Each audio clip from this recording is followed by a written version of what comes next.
Good morning, everyone. Welcome to Sports Shorts Daily. Ronnie Rance alongside Tommy Krysan. TK joining us from Court Street Cafe in downtown Port Allen. I'm at an undisclosed location presented by the Louisiana Sports Hall of Fame. And I am also, we're always presented by LeBear's Casino. LeBear's Casino rocking and rolling Thursday, Friday, Saturday nights, live music at the Edge Lounge. And don't forget 18 Steak over there at LeBear's for all your special events. Go check it out. Tommy, today we got a lot to get to. LSU baseball, they took 2 out of 3 against Xavier over the weekend. Some good and bad. We'll get into that. Also, LSU men's basketball, they get to win number 9. They're now 9-9 on the season, going into the SEC tournament this week, which is a fantastic benchmark for them. Some feel like they've already punched their ticket to the NIT. Others think maybe they have to win one game at the SEC tournament to punch their ticket to the NIT tournament. But any postseason basketball would be really good for this LSU men's basketball team, as that was not expected at all this year. LSU's women lose in the SEC championship game to South Carolina. That's not the story. The story was what happened with 2-3 minutes left in that game when there was a little pushing and shoving, and Flo J. Johnson's brother got arrested, came out of the stands, ran onto the field. We'll get into that. Crazy ending, but South Carolina led all the way against LSU. Saints news. We've got NFL news. There's going to Baker Mayfield locks up with the Tampa Bay Bucks. We'll tell you about that. Russell Wilson has a new home. We'll have reaction to that and a whole lot more. But let's first start with LSU baseball, Tommy. LSU takes 2 out of 3 from Xavier. They lose 2-1 on Sunday. All 3 starters did their job. Holman is yet to still allow an earned run this year through 24 innings. Gage jumped through 13 in the 3rd innings, is still yet to allow an earned run this year as well. On Sunday, Thatcher Hurd wasn't perfect, but he did go 5 innings, and he gave up no runs, even though it was kind of a little wonky at times. Hey, 5 innings and no runs is 5 innings and no runs. But LSU offensively, even in the wins, have had their struggles, and they overcame those in Texas, and maybe the adrenaline of the big crowd and Minute Maid and all that played a factor. This week they came down to reality against Southeastern and Xavier. 4 games in a row where the offense went through cold spells and at big times during their games. Well, in baseball, that's going to happen. The key is, how do you overcome it? How do you adjust? I mean, I talked to you about this. I mean, LSU has played 16 games of up to 148 guys on base. That's a little over 9 per game. And that includes a lot of teams issuing walks and hit by pitch, because LSU loves to get hit by pitch. As you said, Coach Johnson teaches them just turn, don't move your feet, get out of the way. And in spite of all that, so many men on base, and then that lack of hitting that you talked about here and there, I don't think they want to leave an average of 9 guys on base every game. Is it going to happen? The baseball guys are going to let you leave 10 or 12 one game? Yeah. And then the next game, you're only going to leave 4 or 5. But, I think that's the thing. But as Coach Johnson said, too many swinging at bad pitches and the discipline at the plate. I think he and his staff will address all of that. You got a weak team coming in for a 2-game set, Tuesday night, Wednesday, 1 o'clock, businessman special. North Dakota State was 3-11, lost 2 out of 3 to Southeastern, albeit one of those was a walk-off win for the Lions yesterday. So you should be able to correct your hitting against North Dakota State. The Bison, more known for their football, I promise you. So we'll see what goes on. And, again, you still won, all the games except yesterday. You found a way to win. It didn't happen yesterday. You're not going to win many when you only score 1. We all know that. So they just got to get it all fixed up, because conference play starts Friday in Starkville. Mississippi State, not a great team, projected near the bottom of the SEC, but it's still Starkville. It's still an SEC game. It's still conference play. So they got to get it figured out Tuesday, Wednesday against North Dakota State before heading to Starkville.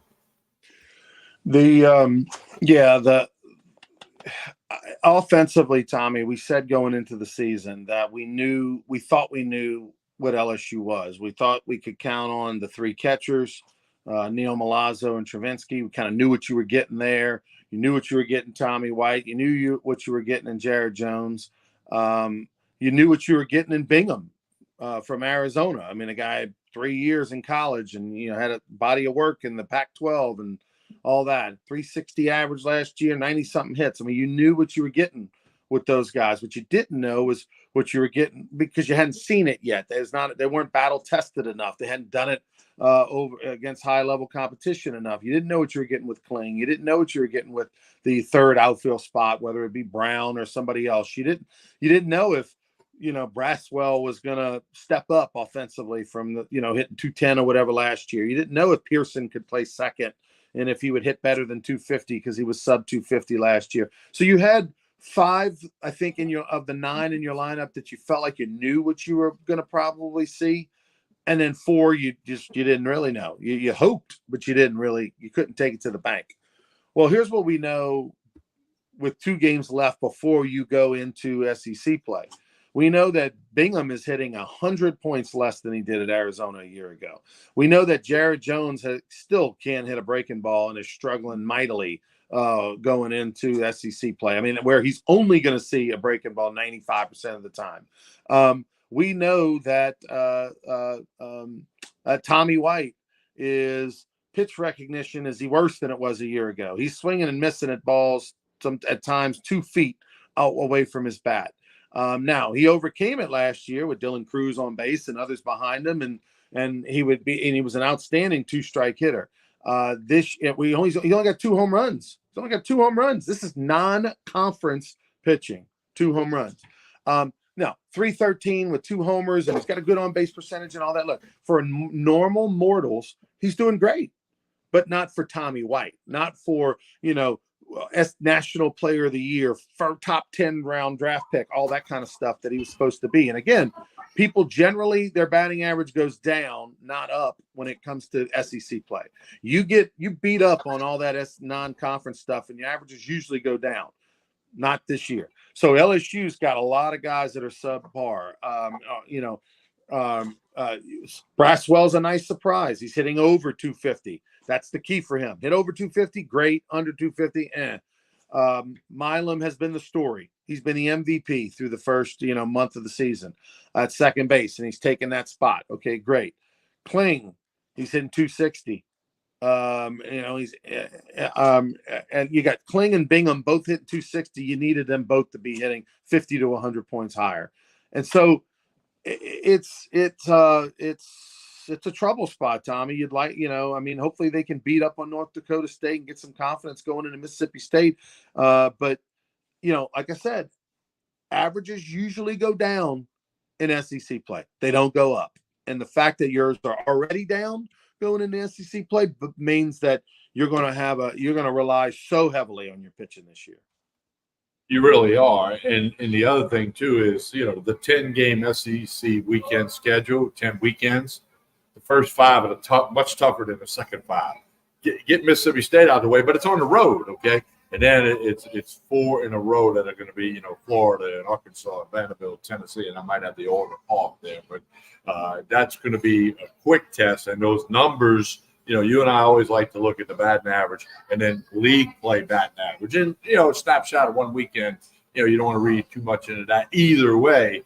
But once you get past 3 weekends in the SEC, basically the third of the way through the SEC slate, I want to see those batting averages in conference play because the pitching is going to be better Friday, Saturday, Sunday, Thursday, Friday, Saturday, whatever their schedule says they're playing. So you're going to have to get ready for that and tune it up on North Dakota State. I don't know, but it's here. Next Monday we'll be recapping the first SEC weekend series from Starkville. I'm looking to see the season stats. At the moment, LSU is hitting 305 as a team. They're batting 305 as a team. Opponents are hitting 210 against LSU, which is outstanding. I mean, unbelievable that the opponents are hitting 210. But LSU's hitting 305. Okay, so you go, well, Ronnie, why all the panic? 305. Let's see what it is on Thursday. It's probably going to be 305, 310.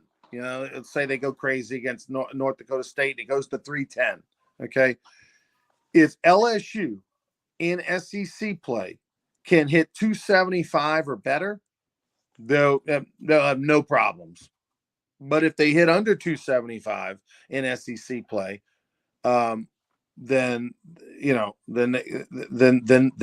going to be a battle. It's going to be a battle. But they're fortunate that they have the problem with this lineup right now, Tommy, is they can't beat you in any other way than outslugging you. They don't steal bases. They're not a big bunting team. They don't do those things. They rely on their pitching, and they rely on a high average and homers.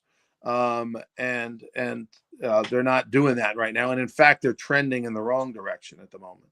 Well, and keep in mind that 3.0 average includes one game where you had 27 hits, which is, the exception to the rule by far. So that 305 is even skewed slightly. Now, if that would have been 14 hits, they'd still be hitting 299 or 300. But so it's going to be interesting to follow the rest of this going forward, no question.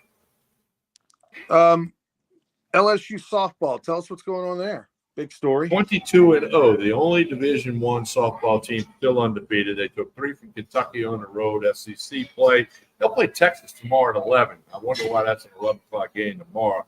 Then Ole Miss comes in for a Saturday, Sunday, Monday softball series. But Beth Tarina, the softball team, last week, a couple weeks ago, we looked at 12-0, 13-0, 14-0. But now they're 22-0. They haven't been beat. And I don't think they're going to go undefeated all season long. But certainly it's a story, especially when you're the only Division I team still undefeated in the country. And we know Beth Tarina's done a super job with that program. The softball fans love going out to Tiger Park, and we'll see if they can keep it up. Speaking of Tiger Park, big game on Tuesday, right? 11 in the morning. I mean, that could be because of Texas travel plans. I don't know, but a little bit odd that they would play at 11 o'clock in the morning on a Tuesday, but that's what the schedule says. I know that Texas is headed to, I think it's BYU or something like that on Thursday, and that they asked to move it up for that reason and all that for travel, blah, blah, blah. I hate when teams kind of take advantage of the fans, and they've already got a built-in season ticket, and they know it's a giant game. People will figure out a way to be there. But 11 a.m. on a Tuesday against the University of Texas is like brutal. Well, by the way, men are doing the businessman special on Wednesday, playing at 1 o'clock against North Dakota State. They're playing a night game on Tuesday, 1 o'clock game on Wednesday. That might be a good thing that they're playing a 1 o'clock game on Wednesday. Rain is expected all week, and they're going to have to dodge the raindrops. So on Wednesday on. So by playing at 1 o'clock gives them a chance to push it back, I guess, if necessary. NFL news. We got some news to talk about in the NFC South. Tell us about it. Yeah, well, Baker Mayfield's agreed to a 3-year deal with the Buccaneers. He rolled the dice on himself last year. The Buccaneers rolled the dice. They got to the playoffs, won a playoff game. And, they already locked up Mike Evans, their big wide receiver. 3 years, $100 million guaranteed. Could get to 115 based on some incentives. And, of course, Saints fans have to pay attention to that because, obviously got to play the Bucs twice. Also, Russell Wilson signs with the Pittsburgh Steelers, or will sign. The NFL, all that's going to happen this week in the NFL. The league calendar year, their fiscal year rolls over, starts. Day one is actually Wednesday the 13th. So you're going to have a lot of NFL stuff happening this week, with free agency, possible trades. Mac Jones traded to Jacksonville from New England. That was a little bit of a surprise. So, but the big news for Saints fans is Baker Mayfield, 3-year deal to remain with the Buccaneers, who obviously are in the same division with the Saints. The Russell Wilson to Pittsburgh. Him and Mike. 1-year deal, by the way. It's a 1-year deal. Yeah, 1-year deal. Is getting paid all that money by the Broncos. I'm curious to see how this goes. This is going to be gigantic for Russell Wilson. It could be the ultimate FU to Sean Payton if he goes over there and he regains somewhat the form that he thinks. I'm really curious to see how it goes, as Russell Wilson for 2 years has been brutal. And I was shocked because I really did think it was going to work with Sean Payton at the helm. I mean, there was supposedly this mutual respect for each other. And I would believe that Sean Payton partially took the job in Denver because he knew they had Russell Wilson locked up for a few years and thought, I can do something with a veteran quarterback and get this thing turned around quickly. And that was not the case. So something's going to give. To me, that's going to be an interesting story. And then for the Tampa Bay Bucks, they really are strapped to Russell Wilson. To Baker Mayfield. They gave him a 3-year, $100 million deal. It's probably more like a 2-year deal in essence, that they're going to probably ride or die with Baker Mayfield for 2 years at minimum. And I'm curious to see, was it just, was an aberration? Did Baker Mayfield just have that one good year, out of nowhere when the expectations weren't high? Or is he a true franchise quarterback? Yeah, that's going to be something the Saints fans will look at as well. Back to the Steelers. The Steelers play the Broncos next year in the NFL, so the scheduling guys worked that out. Now we don't know the date yet, but so that'll work out. But you think that would be the national game of the week? Yeah, I would think it. Well, and, they're saying Wilson's going to compete for a starting job with Kenny Pickett. Unless Wilson just lays an egg, he's going to be the guy, and then hopefully they're maybe thinking Pickett can learn a couple of things, continue his development, and be the guy whenever Russell Wilson leaves. But it's a 1-year deal, so there's no guarantees for Wilson. If it don't work, that might be it for his days in the NFL. Yeah, if Russell Wilson can't beat Kenny Pickett out, then that's all you need to know. There is no story. Yeah, you're right about that. But Kirk Cousins is a story, and there's a rumor that he may end up in the NFC South. Well, he had told the Vikings he would let them know his intentions yesterday. He told them, I'm going to stay in touch with you guys, but I'm going to test the market. His wife's from the Atlanta area, okay? Atlanta, there's gazillions of people. And the rumor is that he'll end up in Atlanta, who needs a quarterback. And, of course, that's in there with the Saints and the NFC South, the whole bit. So some people think he's just going to go back to Minnesota, but that'll all play out this week as well. And again, if you're a Saints fan, you got to pay attention to other teams in the NFC South. Carolina, that don't matter. Okay, they got a long way to go before they'll even think about being good. But Buccaneers won the division last year, won a playoff game. Atlanta, if they get Kirk Cousins, I think they're immediately better. By the way, little side note: we were talking LSU baseball. The Tigers, Wednesday afternoon game. Then they'll be on the road Thursday. They go to Mississippi State. Savannah Bananas moving in Thursday, Friday, Saturday. Savannah Bananas baseball sold out all 3 nights at the box. Everybody wanting tickets. Savannah Bananas played their first weekend in Houston. They played at MLB at Minute Maid Park. Sellouts galore, 40,000+ each night. Roger Clemens, my karaoke brother, he made an appearance, and with 1 out in the second, they brought him in to pitch, which was really cool. I heard a little birdie told me Ben McDonald got asked to make an appearance in a Savannah Bananas game at LSU, but he turned him down. Well, Roy Oswalt also threw for the Bananas, a long-time Astro. Roy looked a little better in his uniform than the Rocket. Yeah, the Roger got to, you got to get on, find your pills and the things you stick in your side. But now my grandson was at the Saturday night game in Houston. My oldest grandson, Brayson, he's 13. He's all into baseball. He said it was absolutely fantastic. He loved every second of it. He doesn't regret being all the way to Houston to see it. And again, he's a baseball kind of dude, and he thought it was fantastic, well worth it. Whatever else you can say with that. So we'll see how it goes in Baton Rouge. 3 nights in a row. Wow. It's crazy. A lot of people that don't know anything about Savannah Bananas, they think this is a kids thing. And I'm here to tell you, as someone who's been to Savannah and seen the Savannah Bananas production, it is not. It's entertainment for all ages. It's not about, the kids are into it because it's over 2 million followers on TikTok and they're all, on there. But the Savannah Bananas are fun for all ages, and they put on the best show. And it's real baseball. Like, they truly play a game. That's the other thing. It's not Harlem Globetrotters where, the Generals are going to lose. The Party Animals, which is the team that they play, are really good players, just like what's them. Their record? Real game. They just have banana ball rules and skits that break out depending on what happens. And they do an unbelievable job. And I'm telling you, if you got a chance to go or anywhere in the country, or you got a chance to buy some tickets this week to see the Bananas play, do so.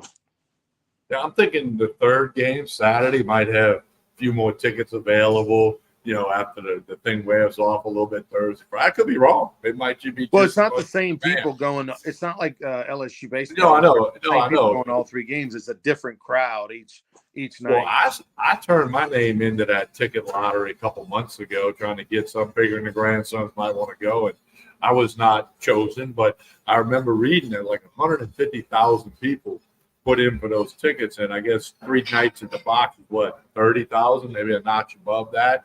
That would get tickets. That's all that's available. So I didn't get that deal. Now my daughter had them for Houston. I ended up selling them, and my grandson went with another family to the game. But she had somehow landed. Of course, there's 41,000 seats at Minute Maid Park. There's 11 or so at LSU. LSU women's basketball, the big story nationally. I mean, it wasn't just you get to the finals, South Carolina, LSU, the SEC championship, South Carolina wins. That's not the story. The story is with 3 minutes to go, there was a fight that broke out. All the benches for both teams were ejected. They finished 5-on-5 the rest of the way. And of course, LSU lost. The craziest thing was when I saw Johnson's brother jump over the scorer's table from the stands onto the court. An LSU player's brother, to defend his sister who had been shoved to the floor. He freaked out and jumped over the table, and they arrested him. He's still in jail as of early this morning in Greenville, South Carolina. Crazy situation. Well, Ronnie, this is a lot to blame on the officials in that game. I'm stunned that the SEC would put 3 officials who couldn't handle that stage. Everybody said at the beginning of the week it'd be cool if LSU and South Carolina met for the SEC title. South Carolina has not lost a game. LSU's the reigning national champions.